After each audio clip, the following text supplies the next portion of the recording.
Profesor Javier, estamos al aire.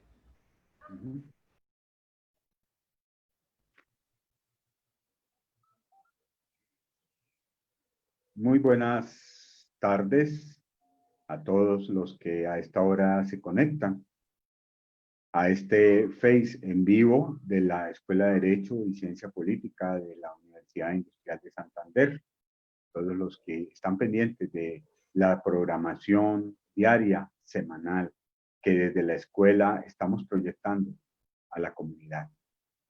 A todo nuestro público, a los egresados, a todos los que nos escriben, y a todos los que comentan, a todos los que ven ya o reproducen estos en vivos que estamos haciendo permanentemente. Muchísimas gracias por esa participación y esperamos, como siempre, los comentarios y, por supuesto, los apuntes y recomendaciones que nos hagan.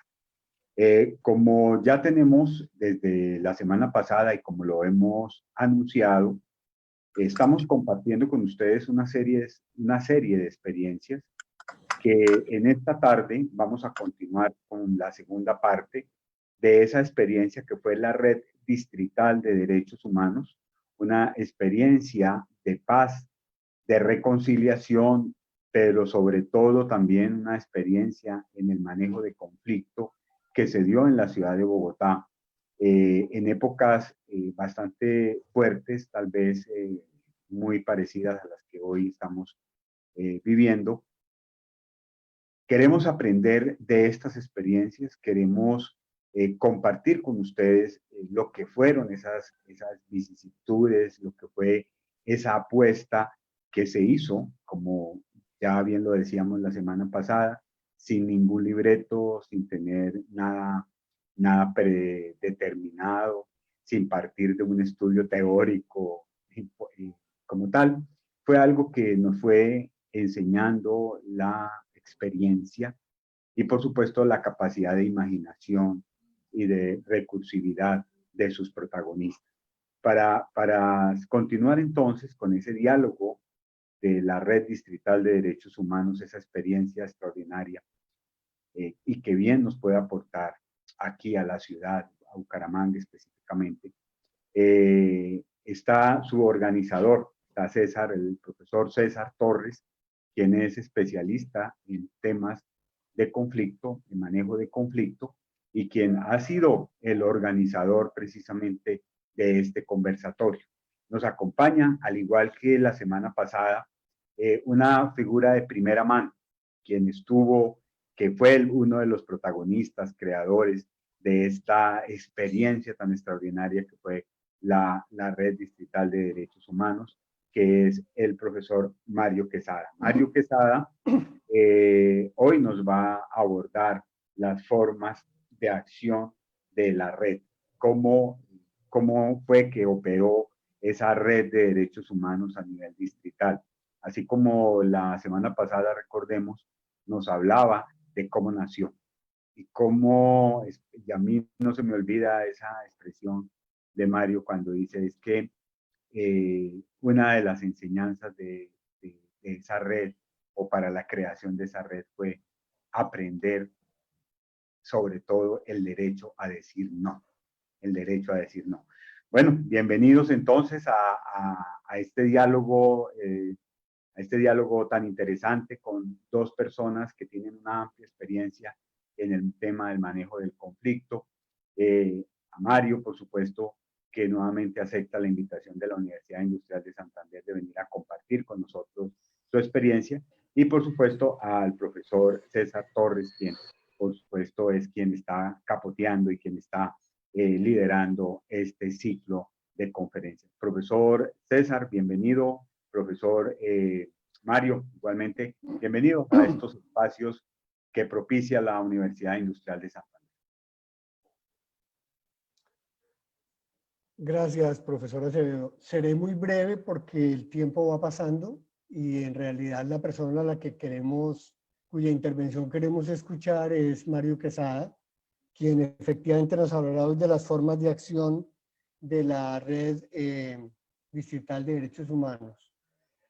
La dinámica de trabajo va a ser: Mario expondrá durante 35-40 minutos aproximadamente y luego abriremos una sesión de preguntas y respuestas. Las personas que tengan las preguntas las pueden hacer llegar y yo les daré lectura de las mismas. Y Mario las responderá. Por el Facebook estaremos solo 1 hora. Les agradecemos su atención y su presencia. Adelante, Mario, por favor. Gracias, Javier. Gracias, César. Sigue siendo todavía para mí un poco extraño intervenir por estos medios. Siempre prefiero como poder tener la posibilidad de tener la gente más cerca cuando uno va a hablar de estos temas. Pero bueno, vamos a seguirlo haciendo por este medio, que es lo que hay. Quiero decirles que para esta parte, o para esta sección del conversatorio, voy a plantear básicamente cómo se organizó la red desde mi perspectiva. Y el día de mañana, en la continuidad de estas conferencias, vamos a tener 2 invitados estudiantes que están todavía en la red de derechos humanos y que podrían plantearlo, porque como lo dije la semana pasada, yo estuve y ahora estoy haciendo otras cosas diferentes, pero es un poco la experiencia mía la que quiero contarles y qué es lo que pasó. Veamos entonces un poco, teniendo como algún par de conclusiones de lo que se planteó el viernes anterior, o el jueves, que ya no me acuerdo qué día fue. En uno de estos días, en la pandemia todos los días son iguales. Recuerdo que planteamos durante la sesión anterior que se organizó la red a partir de la articulación centrada en un tema, teniendo en cuenta diferentísimas opiniones, que fue el lugar central, una articulación desde la diferencia, una articulación temática. Segundo, hablamos de la importancia de la articulación con las instancias universitarias, con las instancias de dirección universitarias.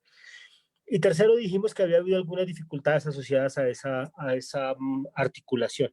Dificultades fundamentalmente porque tal vez hizo o faltó generar un poco menos de dependencia por parte de los y las estudiantes de la universidad, que en ese momento yo estaba al frente del tema de la universidad pedagógica. Quiero decirles también que conversé muchísimo sobre estas cosas que hablamos con algunos estudiantes. Siempre volver a hablar de temas de derechos humanos estudiantiles cuando uno ya no ha estado es tremendamente retador. Y retomé algunas discusiones y por fortuna estamos casi de acuerdo, o sea que puedo decir que no mentí. Eso es un logro en esta vida. Pero ahora vamos a abordar un poco qué fue lo que pasó, cómo definimos nosotros esta forma de acción, cómo definieron nuestros estudiantes, cómo acompañamos nosotros esa definición con los estudiantes frente a ese tema. Entonces, ¿qué pasó?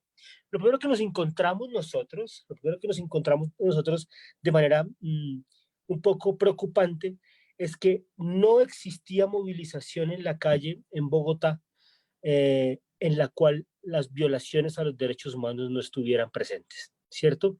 Y que hasta ahora la protección de los derechos humanos estaba con ciertas instancias de poder o de control local, ¿cierto? De control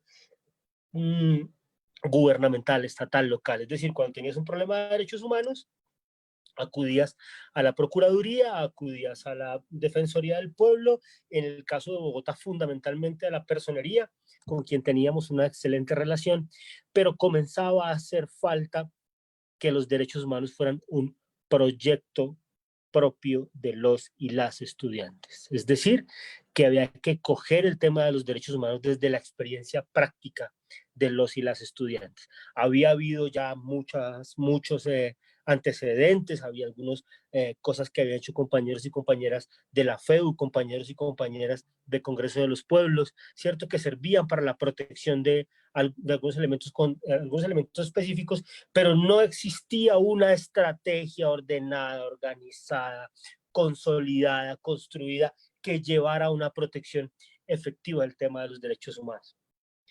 Y entonces, ¿qué fue lo primero que nosotros hicimos en esa reunión que nombraba la vez pasada, la del 9 de octubre del 2018, en el Salón 103 del edificio de Derecho de la Benemérita Universidad Nacional de Colombia? Tuvimos que imaginarnos de nuevo la ciudad. Fue un ejercicio de cartografía para los derechos humanos. Tuvimos que pensarnos la ciudad como un escenario de movilización. Y lo primero que tuvimos que reconocer nosotros, que lo teníamos que reconocer como miembros del movimiento social porque parecía que lo habíamos olvidado, es que la movilización social es un derecho constitucionalmente amparado, ¿cierto? Internacionalmente protegido, ¿sí? Y camino efectivo para la solución de problemas, de problemáticas, de conflictos, para el tratamiento y la gestión de las conflictividades. Miren, no se puede hablar de la ciudad sin entender las movilizaciones que la han construido. Nunca se podrá pensar la ciudad sin entender cómo las movilizaciones han incidido en el desarrollo de esa ciudad. Un estudio hecho por el profesor Alfonso Torres mostraba una cosa muy particular. La primera vez que se habla de paro en Colombia, en Bogotá, se habla más o menos a mediados de los 50, dice él en su investigación, en la cual la gente se organiza y para, pero coincidencialmente no, extrañamente, cuando uno tiene un pensamiento muy esquemático, esto le llama la atención. La primera movilización social que bloquea una vía, digamos en Bogotá, era para pedir una parroquia. Es decir, la gente necesitaba un lugar donde reunirse. Y resulta que la gente podía estar acostumbrada a caminar, a tomar agua de los aljibes, a estar sin ¿cómo se llama eso? Sin luz, etcétera, ¿sí? Pero le faltaba un lugar donde reunirse. Entonces, comienzan a generarse movilizaciones que llevaron a que la gente entendiera que la ciudad, la comunidad se construye a partir de procesos de movilización. ¿Mm? Piensen ustedes en Bucaramanga, digamos, yo me imagino, ¿no? He tenido la oportunidad de ir pocas veces a Bucaramanga, ¿sí? Pero en las esquinas de Bucaramanga, o sea, los movimientos sociales han incidido en la construcción de la ciudad, han incidido en la construcción de los imaginarios que han llevado a que esta ciudad se suceda, ¿cierto? En Bogotá, por ejemplo, no sería posible entender la calle 26 si no se entendiera como un escenario de movilización en la cual los estudiantes de la Universidad Nacional han manifestado cotidianamente sus dudas, sus molestias con la ciudad, ¿cierto? Y han logrado transformar cosas. Es decir, que desde la calle 26 se han transformado la ciudad. Entonces, ¿cómo lo pensamos nosotros? Ok, hay que pensar una ciudad que garantice la movilización, ¿cierto? Eso significaba para nosotros poner en discusión un mandato, una cosa que se había hecho costumbre, ¿sí? Y era que la alcaldía anterior había comenzado a pensar que había que pedir permiso para movilizarse, algo muy parecido a lo que están haciendo hoy algunos sectores de la alcaldía.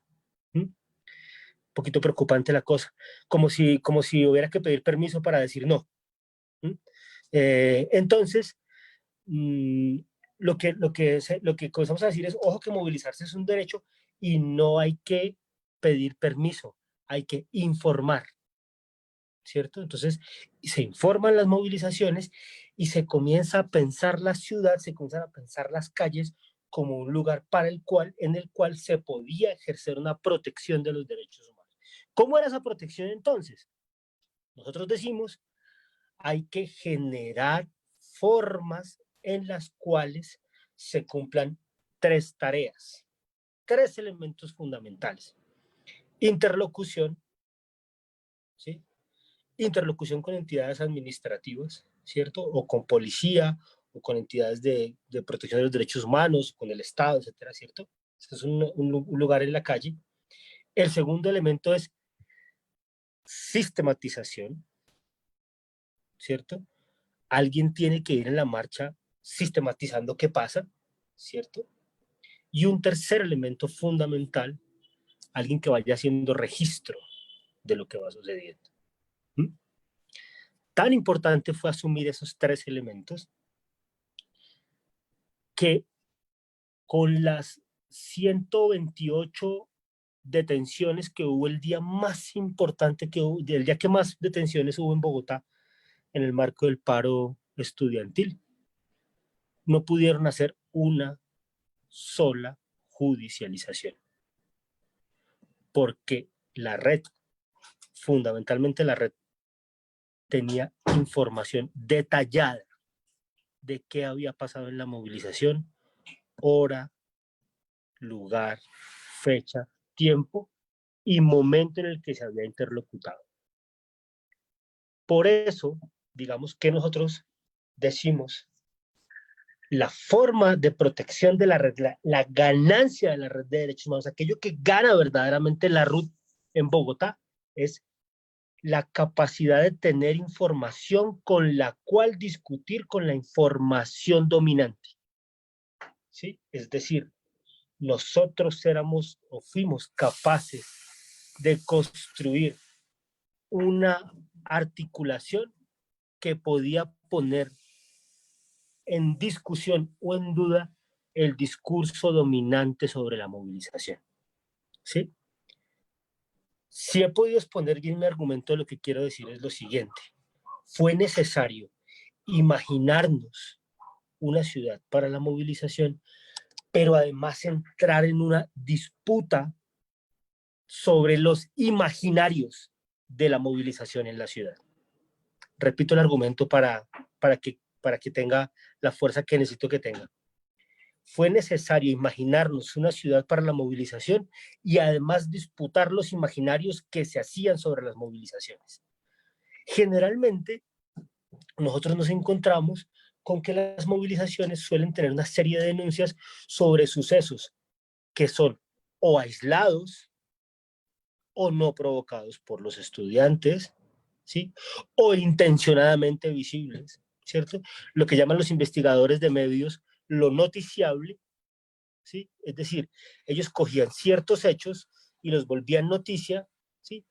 Y la movilización perdía el sentido porque se volvía noticia un hecho aislado o no importante o intencionalmente creado. ¿Mm? ¿Por qué? Porque nosotros teníamos la información, porque la habíamos construido.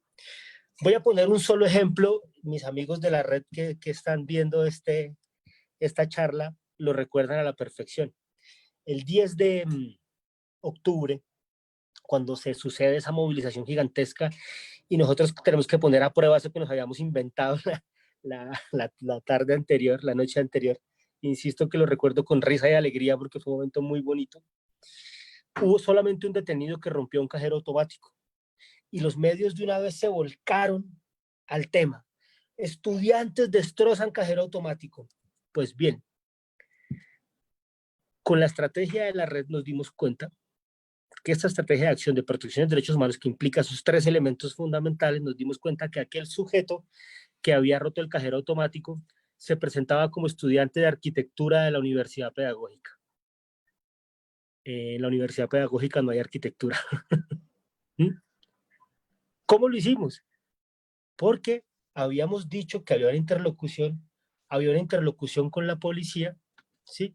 Había una interlocución con las instancias, había además información, ¿sí? Y había sistematización. Es decir, nosotros decimos, cuando nos dicen, eso sucedió a las, digamos, 4:20, nosotros decimos, ok, sí sucedió a las 4:20, sucedió en el lugar que usted está diciendo, sucedió en el momento en el que usted está diciendo, pero la persona que se presenta como que lo hizo no pertenece a la universidad pedagógica porque en la universidad pedagógica no hay arquitectura. Razón por la cual eso es un hecho que no es cierto. ¿Mm? O sea, que los estudiantes no pueden responder por eso. ¿Mm? Eso desmonta inmediatamente la intencionalidad que tenía el hecho.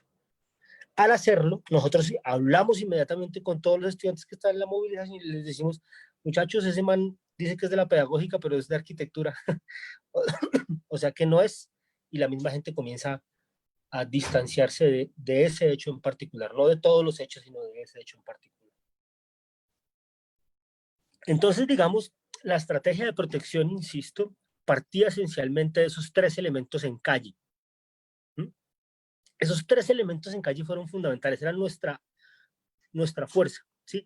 Acá hay una cosa que yo sé que puede ser muy polémica, pero después de esto, después de toda la información, había una cosa que solo depende de la disciplina, ¿sí? De una disciplina férrea de trabajo. Mañana cuando nos acompañe aquí una compañera que yo quiero invitar, ya les puede narrar cómo era este hecho. Las movilizaciones terminaban y nosotros nos reuníamos inmediatamente terminada la movilización y trabajábamos hasta las 2, 3 de la mañana, 4 de la mañana. ¿Cuántos conducidos ha habido? ¿En qué lugar fueron? ¿Qué pasó? ¿En dónde está? El equipo de sistematización sistematizaba. A las 3 de la mañana teníamos toda la información de la marcha. A las 7 de la mañana estábamos en Personería de Bogotá diciendo, mire, esta es la información que tenemos. La mayoría de veces, la red tenía más información que las instancias gubernamentales, ¿cierto? Y la mayoría de veces teníamos información para presionar el respeto a los derechos humanos de las personas que habían estado en la marcha. En la audiencia pública a la que fuimos invitados al Congreso en el 13 de diciembre del año 2018, el 13 de diciembre de 2018 la red fue invitada a una audiencia en el Congreso de la República, audiencia que se hizo con los generales, con el coronel encargado del tema de derechos humanos a nivel de la policía y con la coronel Sandra de Derechos Humanos Bogotá. Nosotros tuvimos la posibilidad de mostrarles que había habido intentos de desaparición forzada, que había habido detenciones ilegales, que había habido tortura, y pudimos poner esos casos en conocimiento de la Procuraduría. ¿Por qué? Porque teníamos la información ordenada, organizada y totalmente limpia, es decir, era una limpieza de base de datos. Necesitamos hacer además 2 cosas después de lograr esa estrategia de protección en calle. 2 cosas fundamentales. Comenzamos a darnos cuenta que en algún momento el abuso policial nos superaba.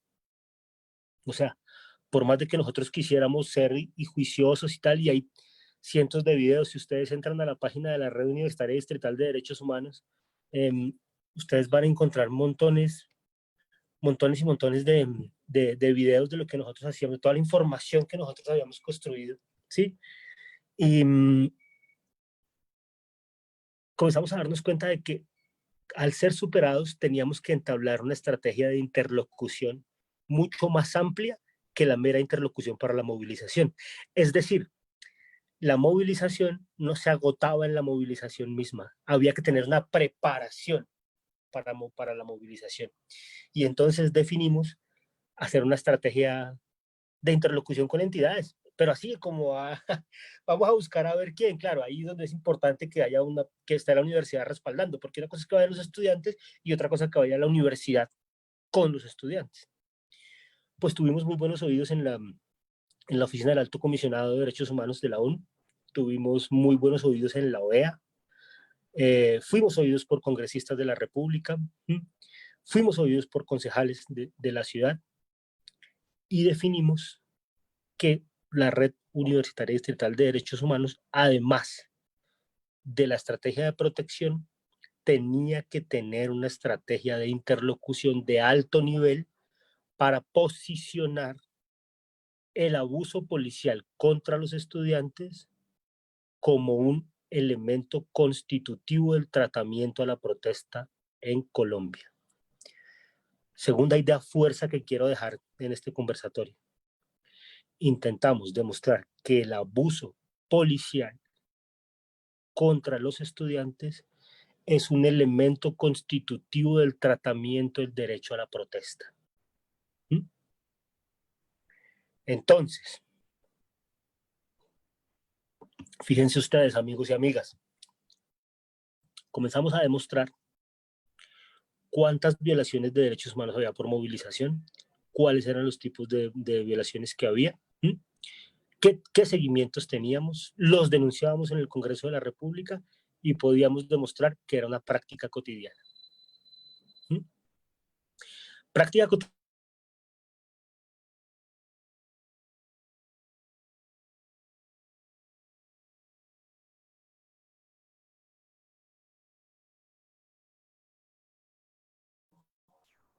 Aló, aló, aló. Santiago, Mario se le cayó la conexión a Mario o es la mía. Aló, aló. El doctor Mario perdió conexión un momento.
Dice que se le apagó la conexión, el acceso, pues, aquí a la reunión.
Que por favor lo acepten. Que por favor lo acepten. Ya está ingresando, ya ingresó. Gracias, gracias, muy amable, Santiago. O David. Ah, es que son Santiago ambos. Ya sepan disculpar ustedes que Listo, Mario. se cayó la aplicación, perdónenme ustedes. Ok, entonces regreso. Siga, por favor. Decía entonces que lo que nosotros logramos aquí entonces fue demostrar que existían una serie de elementos que eran violatorios de los derechos humanos, ¿cierto? Y que había que hacer y que había que continuar eso. ¿Qué fue lo más interesante de todo esto? Que las instituciones como la ONU, la OEA, ¿sí? Se dan cuenta de que lo que nosotros teníamos, creo que aquello que la red había logrado era un escenario muy importante para el desarrollo de la democracia en el país. Dice en ese momento Julio Rodríguez, que era el jefe, en ese momento era el jefe de la emisión, ahora es el jefe de la misión, ¿sí? Julio nos dice, oiga, lo que ustedes están haciendo por el país es verdaderamente importante. Lo que está haciendo la red por la protección de los derechos humanos de los y las estudiantes es verdaderamente importante, porque están demostrando que hay elementos violatorios en la práctica del Estado y que eso tiene que transformarse. ¿Para qué sirve todo eso al final? En las visitas que hace la ONU, en los elementos que hace la ONU, en las acciones cotidianas de la ONU, pues llama al distrito, llama al distrito y le dice al distrito, mire, estos muchachos de la red, estas universidades están demostrando cosas que son bastante graves. Ustedes tienen que cambiar la práctica. ¿Qué significa cambiar la práctica? Algo que podría sonar muy evidente, pero que no lo es al parecer. Y es, deben aplicarse los decretos de protección al derecho a la protesta en Bogotá. Decreto 563. Y toda la línea constitucional de respeto a la protesta. Porque no se está haciendo una ruta de protección acorde a la legalidad. Que es una cosa bastante paradójica. Y es que terminamos nosotros pidiendo que por favor se respete la ley. ¿Sí? Por favor, téngase en cuenta la ley.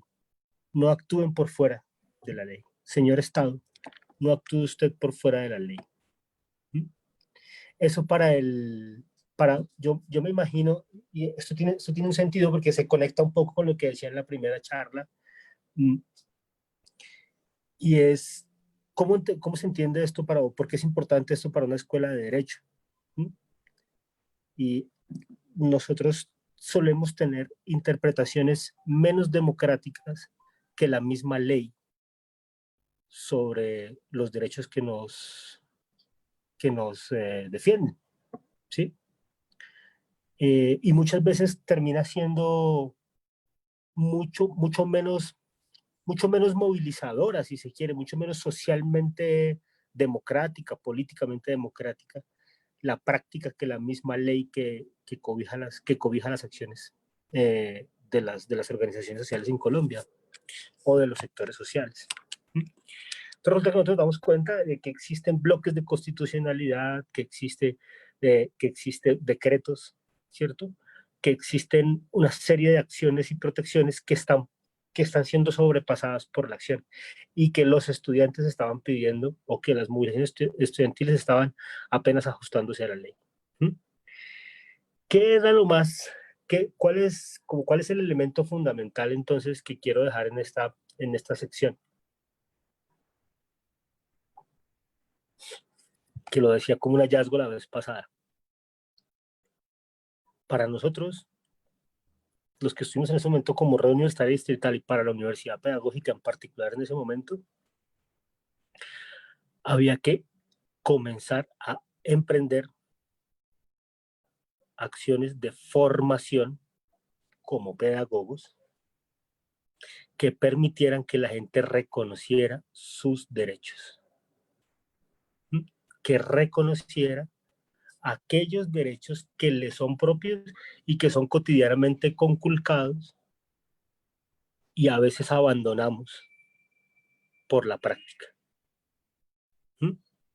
Comencé diciendo que nos dimos cuenta que estaban exigiéndole a los sectores sociales permisos para movilizarse y resulta que eso no es constitucional. No lo sabíamos y nos habíamos dejado meter ese gol. Desde ese día comenzamos a darnos cuenta de que había que informar. Comenzamos a darnos cuenta que se le estaba exigiendo a los equipos de derechos humanos que respondieran como organizadores por los daños en una movilización, por ejemplo.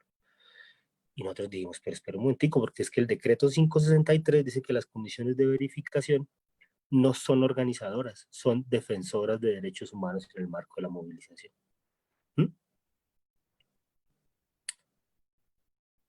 Dar toda esta vuelta de tuerca para decir aquello que parece una evidencia es otra de esas cosas que, como lo decía en la charla anterior, solo suceden cuando llega el atardecer, ¿no? Como decía Hegel, el búho de Minerva levanta sus alas al atardecer. Es decir, nos dimos cuenta fue al final, ¿sí? Que existían una serie de mecanismos o de acciones o que muchas cosas que estando dentro de la ley nosotros no las conocíamos, ¿sí? Y que era absolutamente importante tener el uso de esas herramientas para poder lograr aquello que la gente estaba pidiendo. ¿Significó esto una posición legalista? Nada. O sea, aquí quisiera mostrarles el chat de que estoy recibiendo. Oscar, saludos, compañero de la red que está en Soacha, que me está escribiendo en este momento.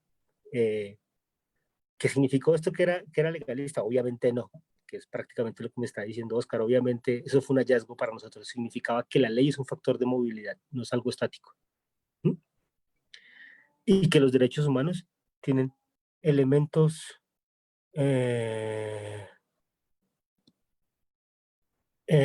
elementos de protección que podrían ser utilizados o que deben ser utilizados para que la gente pueda acceder al mejoramiento de sus condiciones de vida, pero que no podrían ser usados si el derecho a la protesta no se reconoce.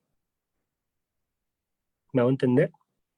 Tercera y última idea fuerza entonces es, el derecho a la protesta es un derecho que evidencia el no uso de la ley, el abuso de la ley y la necesidad de transformar aquello que está legalmente constituido y es injusto.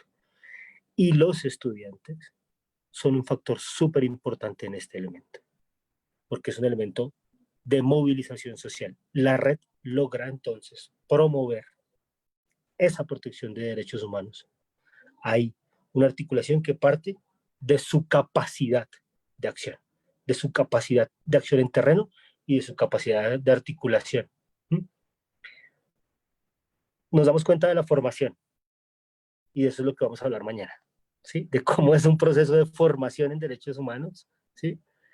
Que fue el que nosotros emprendimos a partir de alianzas con maestros, que es la última parte. Yo dejaría por ahí en este momento para ajustarme al tiempo exacto.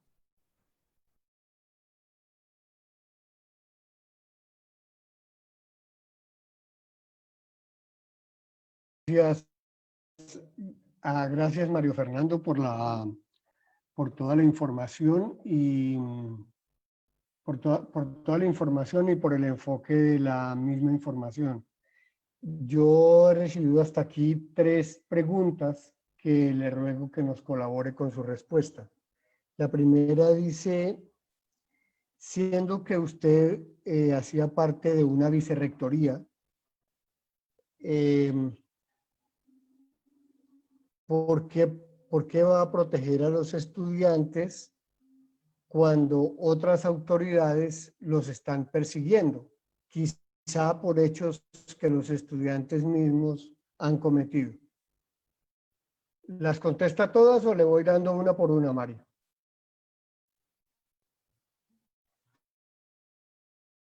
Perdón, estaba hablando con el micrófono apagado. Preferiría que tenerlas como todas para ver si puedo organizar una prioridad.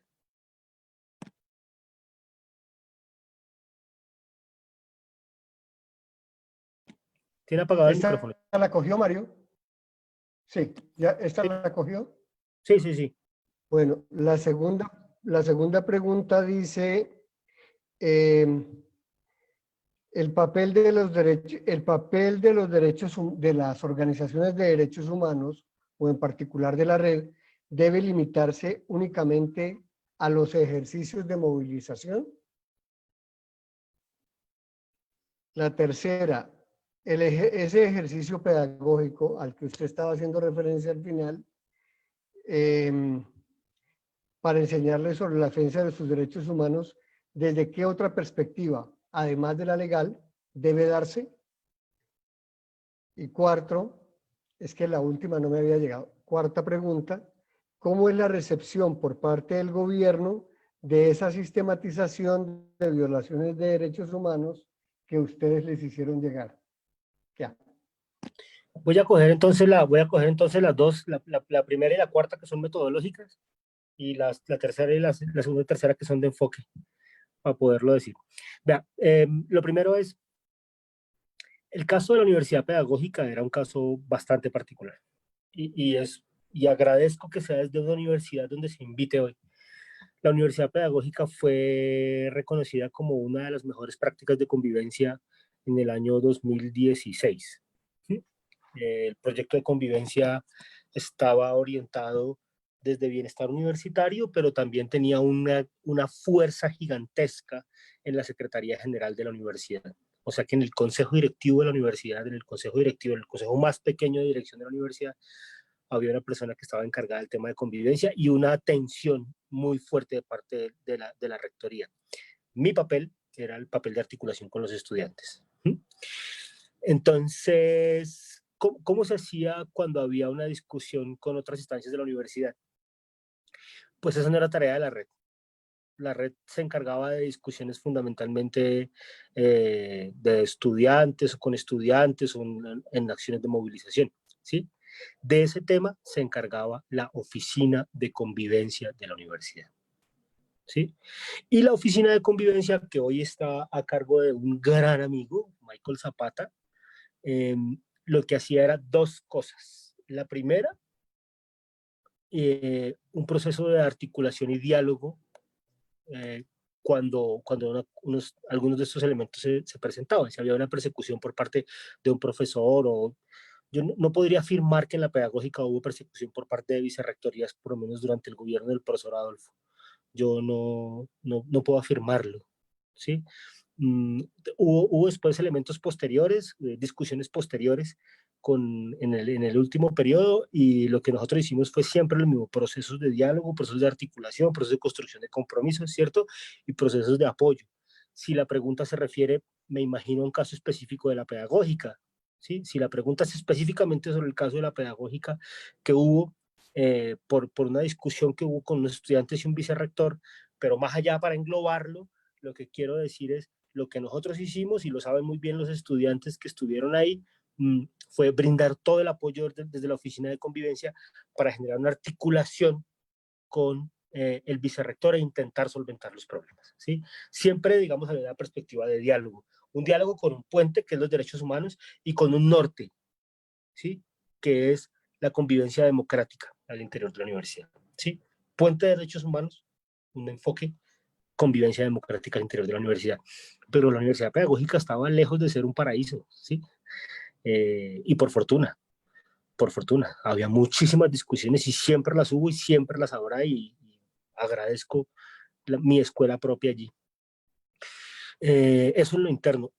En lo segundo es, mire, nosotros teníamos demasiada información, entonces hay dos formas en las que usted puede ver el uso de esa información, el poder de esa información. El primero de ellos es por negación, es decir, cuando no se pueden generar acciones violatorias de los derechos humanos de manera continuada por la información que nosotros tenemos, quiere decir que la información fue útil, ¿sí? Insisto, si nosotros tenemos, por ejemplo, voy a poner un caso típico: cogen un estudiante, en esto vamos a decir que el estudiante se llama el señor Miguel López. El señor Miguel López fue conducido a las 4:27 en la 17 con séptima, montado en una patrulla Palm con tal placa, ¿cierto? Foto, tic. Momento en el que lo están montando, tic, tome, ¿sí? Y resulta que lo montaron a las 4:27 y son las 7:30 de la noche y no aparece. Cuando usted tiene esa información, tiene la foto y se la manda a policía y le dice a policía a usted: señores policía, tenemos esta foto, tenemos esta información, el compañero aparece o sacamos una denuncia pública, y a la media hora aparece: ay, perdón, estaba en otro lado, lo habíamos llevado a un CAI y se nos había olvidado informarlo. Quiere decir que la información era poderosa, ¿Mm? Segundo, nosotros entregamos la información a las instancias de control. ¿Sí? Lo que ha sucedido en las instancias de control ya no lo podemos controlar, porque somos nosotros éramos una fuente de la sociedad civil. ¿Sí? Entonces, ¿qué significó eso? Generar acciones con abogados para poderlo hacer. Ese es el elemento central. La información fue siempre nuestra fuerza. La es aún. La es. Presentado con el motivo del paro anterior, el paro nacional anterior, la red fue fuente para muchas organizaciones de derechos humanos en Bogotá.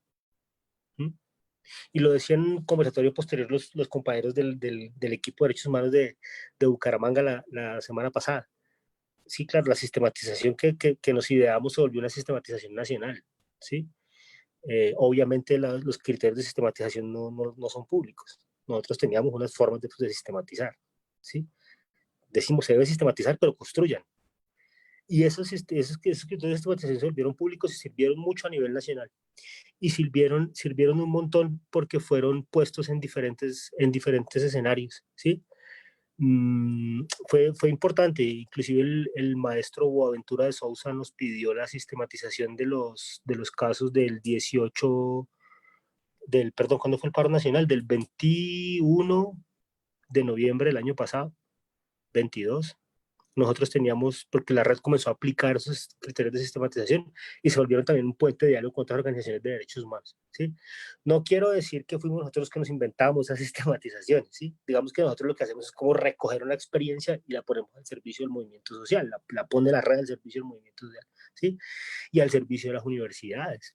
Fue muy importante esto para las universidades, muy importante. Las universidades sabían de buena fuente que, mire, lo que nosotros logramos aquí pensando en un comentario que me están haciendo internamente. Nosotros logramos, por ejemplo, que la Universidad Pedagógica trazara líneas de acompañamiento a familiares de chicos que habían sido golpeados, ¿sí?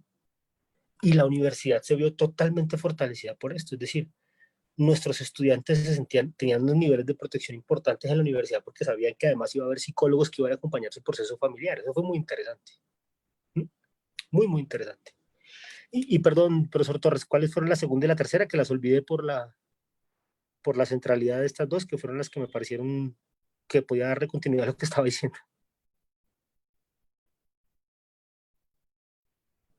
Prenda el micrófono, profe, que está apagado.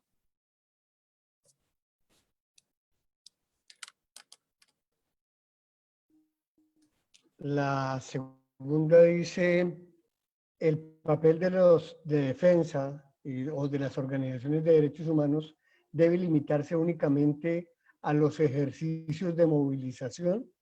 La tercera dice,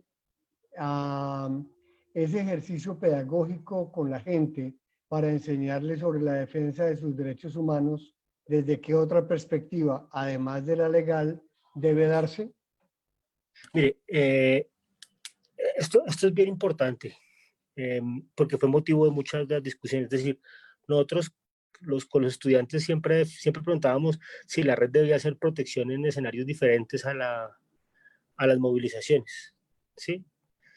Y la red definió que su estrategia fundamental era protección a estudiantes en movilizaciones, pero eso fue la red Bogotá. Cada persona define. Luego con el paro nacional dijimos, o dijeron, yo ya estaba un poquito más lejos, bueno, vamos a hacer ejercicios de protección a las movilizaciones, ¿sí? Y luego se hicieron algunas charlas en colegios a partir de la experiencia de la red, pero el centro, lo central, era los derechos humanos en las movilizaciones estudiantiles. Eso fue lo central, ¿sí? Y lo segundo, pues como todo elemento de derecho, pues el derecho tiene muchas fuentes, ¿cierto? Aquel que piense que el derecho es meramente legal está en una versión del derecho muy premoderna, ¿sí? Porque una de las prácticas de los derechos también son los ejercicios de movilización, ¿sí? Y a veces los ejercicios de movilización son, digamos que tienen elementos que no son legales, O sea, que el hecho de que sea legal no quiere decir que sea democrático. Entonces, lo que nosotros hacíamos era un ejercicio en el caso del diplomado que hicimos, que será, insisto, lo que vamos a hablar un poco mañana, es reconocer los alcances legales, pero también comenzar a ver otras experiencias, derecho comparado, ¿cierto? Formas comunitarias de justicia. Pongo solo un ejemplo. Si uno hablara solamente del derecho y el derecho fuera estático, antes del 32, las mujeres no tenían derecho a trabajar sin el permiso de su esposo, padre o hermano mayor o cura o párroco del barrio, ¿cierto? Y eso se cambió en el 32, pero no se cambió porque fueran buenos y amables y bondadosos los congresistas, es porque hubo procesos de movilización de mujeres alrededor. Entonces, es obvio que nosotros decíamos, hay cosas que no son legales, que hay que seguir discutiendo, ¿cierto? Ojo, no ilegales, ¿sí? Sino que no están reconocidas dentro de la legalidad, y hay que comenzar a ver cómo se dinamizan. ¿Mm? Pero eso es una discusión muy jurídica, que yo se la dejo más bien a la escuela. La red definía, bueno, vamos a hacer como algunos elementos de movilización y tendremos que ir construyendo argumentaciones y argumentaciones que nos permitan ir creciendo hacia otros lados. Y la otra pregunta, Mario, era ¿qué otra cosa aparte de lo legal hay que enseñarle a la gente? Estoy formulando la pregunta de otro modo. Ya, ok, listo. Uy, mire, nosotros tenemos una cartilla muy chévere, y es cómo enfrentar algunas ilegalidades con los defensores de derechos humanos. ¿Sí? ¿Cómo la construimos? Cogimos un poco de cartillas de protección de derechos humanos, un poco de protección de cartillas de derechos humanos, hicimos nuestra propia cartilla y hacíamos unos pequeños flyers. ¡Ay, qué chévere! Gracias por la pregunta, Torres. Me hizo acordar de un montón de cosas de esas que son muy bonitas. Cogíamos nosotros y decíamos, por favor, siempre anden juntos, ¿sí? En grupos de 5, tengan los teléfonos de todos, avisen cuando lleguen a la casa, ¿sí? En caso de tener seguimiento, llame inmediatamente, la ruta es tal, ¿sí? La ruta de denuncia es tal. Y eso fue súper útil, fue tremendamente útil, porque, por ejemplo, los estudiantes comenzaron a tener los estudiantes comenzaron a tener una estrategia muy clara de para dónde hacerlo. Y eso fue fundamental. De a quién charlarlo, a quién decirle. A quién poderle contar sus cosas. ¿Sí? Es decir, hacia dónde podían dirigirse, cómo podían hacerlo, qué podían enfrentarlo. ¿Sí? A quién contarle cuando tenían un problema de seguimientos. ¿Sí? O un problema de persecución. Eso fue muy bonito. Muy bonito.